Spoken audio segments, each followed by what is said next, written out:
Assalamualaikum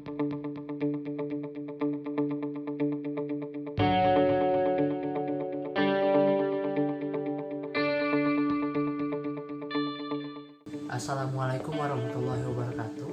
Perkenalkan, nama saya Irfan Raina Ardiansyah, seorang mahasiswa dari Universitas Logistik dan Bisnis Internasional, program studi S1 Manajemen Logistik dengan NPM 182220071. Nah, pada video ini saya akan bahas studi kasus mengenai kompensasi dan tunjangan, salah satu aspek penting dalam manajemen sumber daya manusia.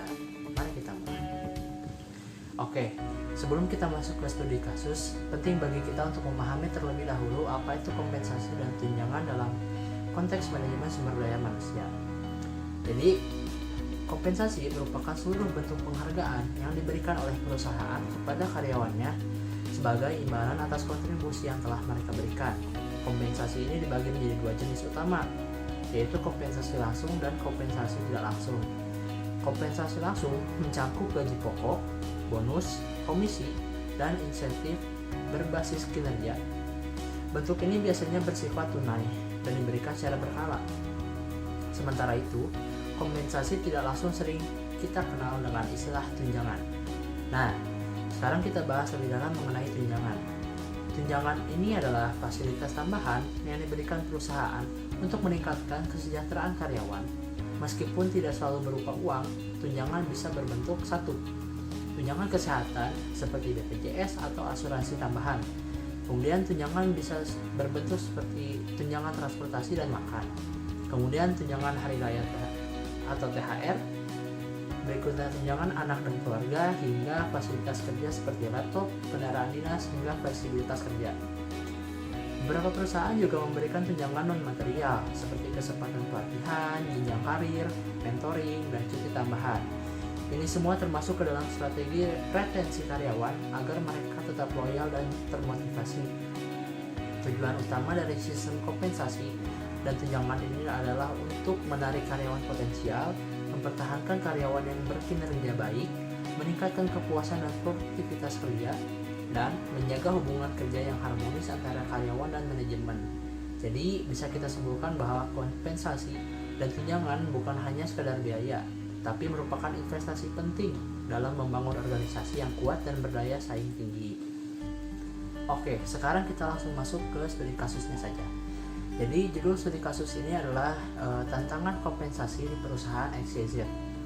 Perusahaan XYZ ini merupakan perusahaan rintisan di bidang teknologi e-commerce dengan jumlah karyawan sekitar 70 orang. Pada awalnya, perusahaan hanya memberikan gaji pokok standar dan bonus tahunan.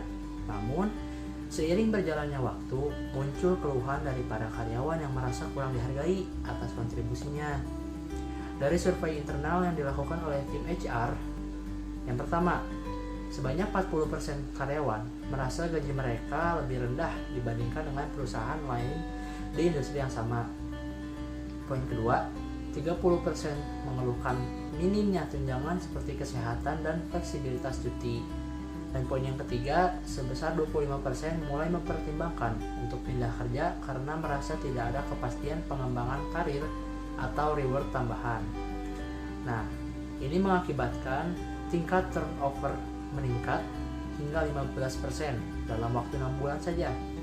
Untuk mengatasi hal ini, perusahaan melakukan langkah-langkah strategis seperti yang pertama, melakukan benchmarking gaji agar sesuai dengan standar industri.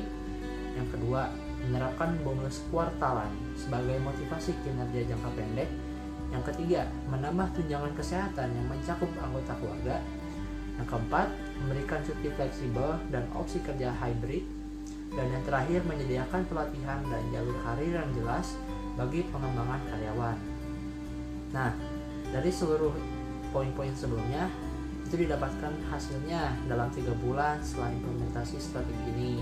Tingkat kepuasan kerja meningkat sebesar 35% dan turnover karyawan menurun secara signifikan. Dari studi kasus perusahaan XYZ tadi, kita bisa melihat bahwa peran kompensasi tidak bisa dianggap sepele dalam pengelolaan sumber daya manusia. Kompensasi bukan hanya sekedar alat untuk membayar jasa karyawan, tapi merupakan bentuk pengakuan dan apresiasi terhadap kontribusi mereka.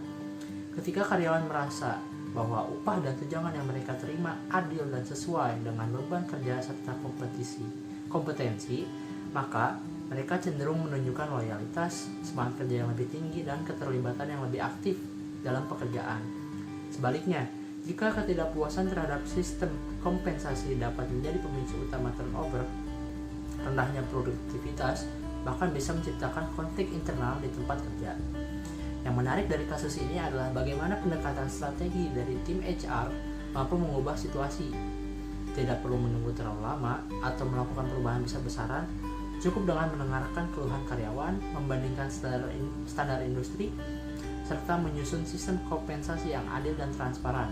Hasilnya bisa langsung dirasakan. Selain itu, juga dipahami bahwa tunjangan-tunjangan non-finansial seperti fleksibilitas waktu, peluang pengembangan diri, dan lingkungan kerja yang sehat seringkali justru menjadi nilai tambah yang sangat dihargai oleh generasi pekerja saat ini. Dalam konteks logistik dan manajemen modern, di mana tekanan kerja bisa cukup tinggi, strategi ini semakin penting untuk diterapkan. Berdasarkan pembahasan dan studi kasus yang telah saya sampaikan, kita dapat menyimpulkan bahwa kompensasi dan tunjangan bukan hanya soal nominal, tetapi merupakan bagian dari strategi jangka panjang dalam menciptakan organisasi yang kompetitif dan sehat. Bagi perusahaan, penting untuk secara berkala melakukan evaluasi terhadap sistem kompensasi mereka. Ini tidak hanya membantu dalam menjaga karyawan terbaik, tetapi juga meningkatkan citra perusahaan sebagai tempat kerja yang peduli terhadap kesejahteraan karyawannya.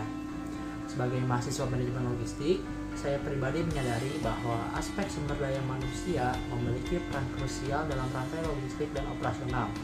Ketika karyawan merasa dihargai, maka seluruh proses bisnis akan berjalan lebih lancar dan efisien. Terima kasih telah menyaksikan video ini. Semoga materi yang saya sampaikan bisa memberikan pemahaman dan perspektif baru mengenai pentingnya sistem kompensasi dan tunjangan dalam dunia kerja. Wassalamualaikum warahmatullahi wabarakatuh.